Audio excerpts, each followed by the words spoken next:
తాకట్టులో ఉన్న బంగారాన్ని విడిపించి ఆ రోజు ఆన్లైన్ ధరకే కొంటుంది కొమ్మూరి గోల్డ్. నమస్తే, వెల్కమ్ టు సుమన్ టీవీ. నేను పద్మిని. ప్రస్తుతంతో పాటు ప్రముఖ ఆధ్యాత్మికవేత్త, జ్యోతిష పండితులు, అమ్మవారి సేవకులు, దత్త గణపతి ఉపాసకులు మురళీధర శర్మ గారు మనతో పాటు ఉన్నారు. మాట్లాడదాం. మురళీ గారు నమస్కారం అండి. మహాదేవ. కృతజ్ఞతాపూర్వకంగా ఎప్పుడైతే జీవితం ఉంటుందో ఖచ్చితంగా విజయాల బాటనే ఆ లైఫ్ వెళ్తుంది అనటంలో ఎటువంటి అతిశయోక్తి లేదు కదండి. 100%. ఖచ్చితంగా జన్మనిచ్చిన తల్లిదండ్రులకు కానీ, అంతకుముందు వాళ్ళకి, ఆ ముందు తరం వారికి కానీ ఖచ్చితంగా మనం కృతజ్ఞతను ఆవిష్కరించాలి, మర్చిపోకుండా ఉండాలి. అలా మర్చిపోకుండా ఉండాలనే కదా శ్రాద్ధాది కార్యక్రమాలని మనకి పెట్టి ఉంది శాస్త్రము. సో పితృదేవతల ఆరాధన అనివార్యంగా చేయాలి, అట్లీస్ట్ ఇయర్లీ వన్స్ అయినా చేయాలి అని చెప్తూ ఉంటారు. అమావాస్యలకి స్వయం పాకాలు అట్లీస్ట్ వాళ్ళని తలుచుకునైనా ఇవ్వండి అని చెప్తూ ఉంటారు.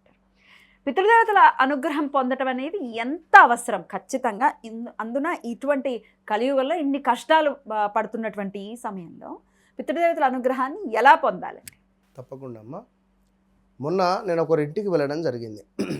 వాస్తు రిలేటెడ్ ఒకరింటికి వెళితే సుమారుగా ఒక 5 months అయింది.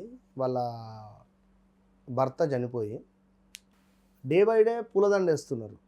డే బై డే పూలదండ ఒకటి, పూలమాల ఒకటి ఆ ఫోటోకు వేసి అక్కడ రోజు దీపారాధన చేస్తున్నారు ఆ ఫోటో ముందు.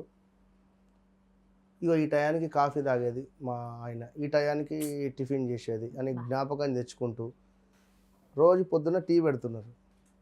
టీ ఏదైనా వండితే అక్కడ పెడుతున్నారు. అంటే నేను అనేది ఏంటి అంటే, ఇక్కడ ఒక జీవి మరణించిన తర్వాత మనం వారికి చేయాల్సినటువంటి పనులన్నీ చేసేసి వారిని సాగనంపాలి, స్వర్గానిక నరకానిక అన్నది తర్వాత అది. సో డిపెండ్ ఆన్ వారి కర్మ. ఇలా మనము చేయడం ద్వారా కూడా ఆ ప్రేత అనేటువంటిది కూడా ఇబ్బందే దానికి కూడా. ఇప్పుడు మరొక జననం, ఇప్పుడు రోజు దేవతార్చన చేస్తే భగవంతుడు ఆశిస్తాడు. రోజు ఆ ఫోటో ముందు దీపారాధన రోజు మనం తప్పు అని నేను అనట్లేదు, నేను చెప్పే పాయింట్ అర్థం చేసుకోండి. పంపించాలి కదా రోజు చేయడం ద్వారా ఆత్మ అనేటువంటిది అక్కడే ఉంటుంది. దానికి ఇప్పుడు పునర్జన్మ అనేది ఉండాలి కదా ఆ వంశంలో ఎక్కడో దగ్గర. సో అలా చేయకూడదు. అమావాస్య అనేటువంటిది మనకు అద్భుతం.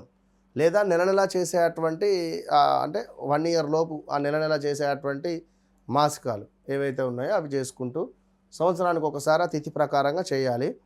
అయినా అమావాస్య రోజు మనం చేసుకోవాలి. ఏది ఏమైనప్పటికీ కూడా ఇప్పుడు మన ఆధ్వర్యంలో అధికంగా గోకర్ణ క్షేత్రంలో పితృదోష నివారణ సిద్ధ్యర్థం అని చెప్పి చాలామందికి చేపిస్తూ ఉన్నాం. విశేషమైనటువంటి అనుగ్రహం లభిస్తూ ఉన్నది వాళ్ళందరికీ కూడా. సో కావాల్సిన వారు కింద నెంబర్కు మెసేజ్ కానీ కాల్ కానీ చేయొచ్చు. అదేవిధంగా అమావాస్య అనేటువంటిది మనకు ఒక అద్భుతం, ఇది నెగిటివ్, 2 రకాలుగా.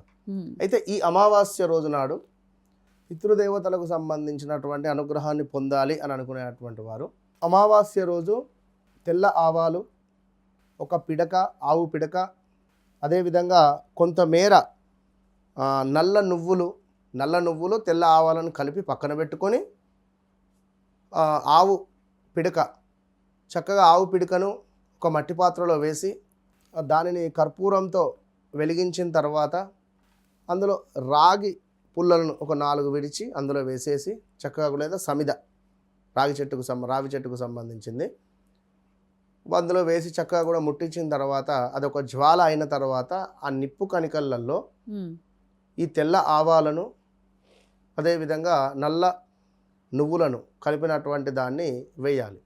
వేసి ఈ ధూపాన్ని ఇంట్లో వేయడం ద్వారా పితృదోషాలు ఏ ఉన్నా కూడా తొలగిపోయే పరిస్థితి ఉంటుంది. అమావాస్య రోజే చేయాలి. రాత్రి చేయమంటారా? ఇది ఉదయము అయినా పర్వాలేదు, రాత్రి అయినా పర్వాలేదు, ఎట్లా వీలుంటే అట్లా ఒక 15 నిమిషాలు ఇది వేయండి. అద్భుతమైనటువంటి ఫలితం ఉంటుంది. అదేవిధంగా వారికి సంబంధించి ఈరోజు వారి పేర్లను వారి తండ్రి, వాళ్ళ తండ్రి చెప్పుకొని దానము, సాహిత్య దానం ఇచ్చేటువంటి ప్రయత్నం చేయండి.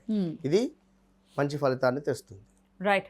ప్రతి అమావాస్య కూడా అయితే ఈసారి అమావాస్య శనివారంతో కూడి వస్తోంది కాబట్టి మీరు అన్నట్టుగా ఈ పరిహారం ఇంకాస్త శక్తివంతంగా పనిచేస్తుందని అనుకోవచ్చండి. ఈ వైశాఖ అమావాస్య 100కు 200% ఆ రోజు శని జయంతి కూడా ఉంది.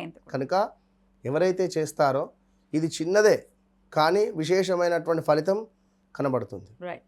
వీరి అదృష్టం కొద్దీ ఈ శనివారము మనకు శని జయంతి రావడము, అమావాస్య రావడము విశేషం కనుక కుదిరితే మన జమ్మి చెట్టుకు సంబంధించినటువంటి ఒక వేరును సేకరించుకొని, చిన్న వేరును, నీలాంజన సమావాసం రవిపుత్ర యమాగ్రజం ఛాయా మార్తాండ సంభూతం తం నమామి శనైశ్చరం, ఈ మంత్రాంతో దానికి జపం చేసి దానిని మీరు మీ మొలతాడుకు కానీ లేదా చేతికి కానీ కట్టుకునే ప్రయత్నం చేయండి. ఎన్నిసార్లు ఆ మంత్రం చేయమంటారు? 108 సార్లు జపం చేయాలి. రైట్. చేసి దాన్ని కట్టుకోవడం ద్వారా మంచి ఫలితం ఉంటుంది. ఇంకా నరఘోష నరబాధ సంబంధిత ఉండేటువంటి వారికి శని జయంతి రోజు నాడు నేను మీకు ఒక అద్భుతమైనటువంటి విషయాన్ని చెప్పదలుచుకున్నాను.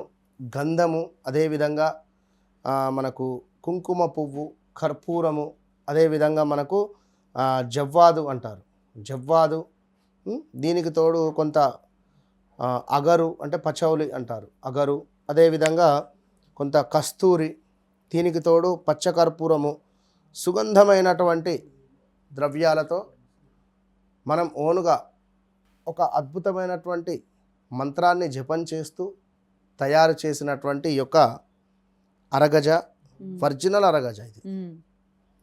ఇది ఎక్కడ లభించదు, చాలా ఒరిజినల్, చాలా అంటే చాలా ఒరిజినల్ అరగజ ఇది. సో దీని స్మెల్లే చాలా అద్భుతంగా ఉంటుంది. ఈ అరగజ అనేటువంటిది ఈ 16వ తారీఖు అంటే ఇది ఒకటే షాంపిల్ పీస్. శని జయంతి ఉన్నందున ఈరోజు మనము తయారు చేయడం జరుగుతుంది. ఈ రోజున మనం తయారు చేయడం జరుగుతున్నది కనుక ఈ అరగజ అనేటువంటిది ఎవరి వద్దనైతే ఉంటుందో శక్తి పెరగడం కావచ్చును, దృష్టి దోషాలు తొలగిపోవడం కావచ్చును, అనుకున్న పనులు అనుకున్నటువంటి విధంగా ముందుకు వెళ్ళేటువంటి పరిస్థితులు మనకు ఉంటవి. అదేవిధంగా ఇంట్లో ఏమైనా ఇబ్బంది కలిగించేటువంటి సందర్భాలున్నా, కొంత జాతకంలో శనైశ్వరుడు ఇబ్బంది పెడుతున్నాడు అని అనుకున్నా కూడా ఈ అరగజ అనేటువంటిది చాలా ఇంపార్టెంట్. ఇది ఆంజనేయ స్వామి వారికి ఎంతో ప్రీతి. సో అట్లాంటి మన ఆంజనేయ స్వామి వారి వద్ద పెట్టి స్వామివారికి కొంచెం బొట్టుగా పెట్టి దాని నుండి మనం ప్రసాదంగా తీసుకొని ఇది అక్కడ పెట్టి అర్చన చేసినటువంటి అరగజ కావలసిన వారు తప్పకుండా ఆర్డర్ చేసుకోండి. అతి తక్కువ క్వాంటిటీలోనే ఇవ్వడం జరుగుతుంది. రైట్. సో ఈరోజు శని జయంతి కూడా ఉన్నది కనుక తప్పకుండా రావి చెట్టు కింద దీపారాధన చేయండి. ఒకటే నేను నేనే అనేటువంటిది పనికిరాదు శనైశ్వరుని ముందు కనుక నేనే, నా వల్లే, నేను చేయబట్టే, ఒకరికి చేసిన సహాయం కానీ లేదా ఒకరి నుండి మనం పొందిన ఏదైనా కూడా, ఇప్పుడు నడివంతరం సిరి వచ్చినప్పుడు కొందరు కళ్ళు నెత్తికెక్కుతాయి, అలాంటివి చేయకుండా ప్రశాంతంగా ఉంటే శనైశ్వరునికి ఇష్టం. అది గమనించుకోండి. చాలా చక్కగా తెలియజేశారండి, కృతజ్ఞతలు. ఒకవేళ అరగజ కూడా కావాలి అనుకునే వారు స్క్రీన్ మీద కనిపిస్తున్నటువంటి మురళి గారి నంబర్కి కాంటాక్ట్ చేయండి. ఎక్కడికైనా కూడా కొరియర్ చేయడం జరుగుతుంది. థ్యాంక్ యూ అండి. నమస్తే. మహాదేవ్.